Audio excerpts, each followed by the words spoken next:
Saturday morning. I'm in my bed. This is all I have on the agenda today. Reading as much as I want to.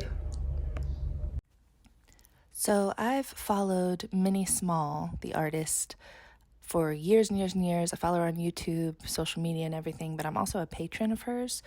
And she made available this Notion template to follow that's like a quarterly plan, like 12 weeks of goals and breaking them down into small tasks that you can do every week. And so I started filling it out, but in my mind, I feel like the seasons, like fall, winter, spring, summer, fall into different months, like winter to me is December, January, and February.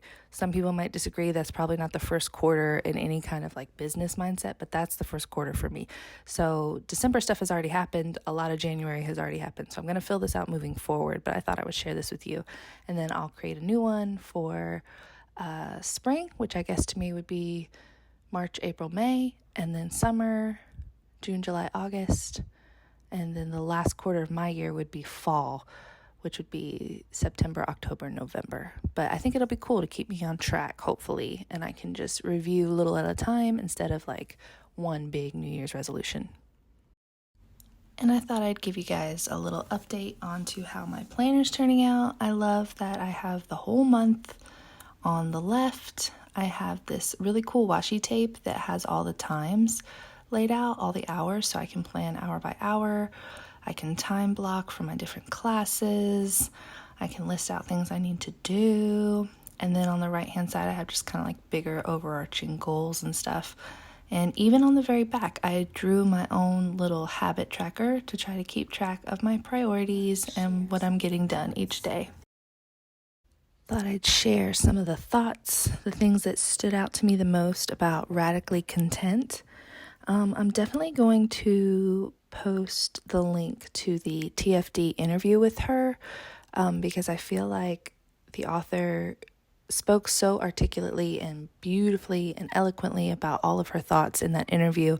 And in the book, it was just a lot less articulate, which is kind of funny. It read almost like a train of thought, and it was still really good, but I really liked her interview the most. But let's see, some of the things that stood out to me about the book. She prioritizes attaching a tangible why to everything you do, like having a really good reason why you do the things that you do, instead of just the feeling of like you should do it. So even if you have like a list of all the things you need to do today, and some of those things are things that you just are doing out of obligation, write down why you're doing it, why it should be a priority. And if you really can't come up with a reason, then take that off your list. What a revolutionary concept. She also talked a lot about how it's important to know that why, because you want to go towards positive feelings and positive outcomes instead of just doing something to run away from a shameful feeling. It was basically just about like giving yourself permission to opt out of societal expectations and really doing things for you because you value it. You can make significant progress on anything if you're willing to give it 1 hour of your time per day. You could do anything. You want to keep your promises to yourself, make plans with yourself and keep them. Focus all your energy on showing up to create a consistent routine. Don't worry about what's actually going to happen once you show up or what you actually get done. But if you just concentrate on showing up, you'll really be surprised at how much you'll feel better about yourself. You'll have self-respect because you kept your promise. And just the act of showing up might inspire you to get some things done. So I've been trying to follow that with exercising, at least. Just showing up, and it doesn't matter how long I do it. I just need to start. And actually, once I start, I usually keep going. Stop believing that if enough people love me, then I can love myself. You need to stop waiting for outside validation to accumulate. Enough people to like you, enough people to follow you, enough people to, comment on your posts or whatever, because that stuff will never accumulate enough. You have to give yourself permission to love yourself right now. She says that action cures fear. If you're afraid of doing something, if you take an action, even if it's a small action in the right direction, that tramples that fear That just makes it go away. So you need to stop worrying about doing things and just do it. Decide what you really want to do. Make a list of every small step that it will take to get there, and celebrate each time you complete one of those steps, because every big endeavor is just a collection of a lot of small wins. So I love that idea of like snowballing your actions as you move towards a bigger goal. Self-care is not just about bathtubs and face masks, but it can really be ugly, right? It could be about unlearning and facing trauma and healing, committing to habits and rituals that bring mental wellness, and opting out of everything that doesn't. She was saying, like, for her, self-care and self-love was all about getting out of debt, getting an exercise routine that she didn't hate, and eating in a way that didn't feel like punishment. I like that.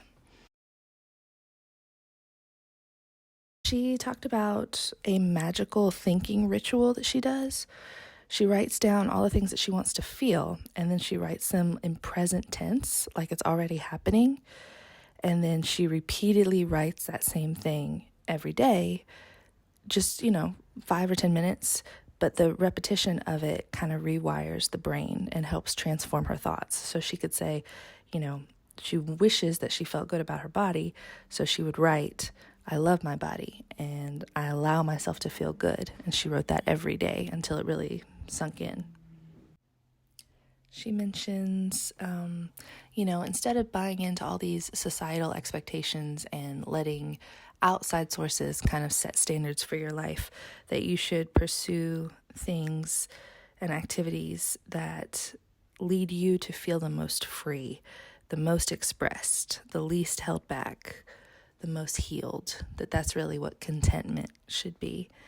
And definitely, it's not that you need to abandon ambition, but that you can grow and learn and keep stretching out of your comfort zone little by little, but you're doing it from a foundation of already being loved. You're not doing it to try to earn any kind of love or validation. Living based on your own definitions, not playing a game that was created by others, creating your own opportunities instead of waiting to be chosen. That's a big one. She said she learned to love herself in pieces. She listened to herself. She said nice things to herself. She learned to keep her own promises, be her own friend, support herself, and celebrate her forward momentum. All these things that I feel like as women, or especially I do, I look for these things from the outside instead of giving them to myself. She had a whole big section about just the feeling that women have about being martyrs, that we're so, or at least I can be so giving and sacrificial to try to meet the needs of others. And I don't want to stop doing that. But she was saying that, like, you can be sensitive to other people's experiences without lessening your own experience, that your gifts and talents were meant for you to enjoy as well, for you to express, celebrate, and love without feeling guilty for having those gifts and talents, or apologizing for them, or making yourself smaller to try to make other people feel bigger. And that contentment could just be, not hustling, just being happy with your life right now. And even if you never achieve anything ever again, you can be proud of where you are. So I thought it's beautiful sentiments. I'll probably go back and reread this book several times. And I'm definitely following the author on social media now because she posts, inspirational quotes and things like that. But it's just a really refreshing mindset I'd like to adopt for myself.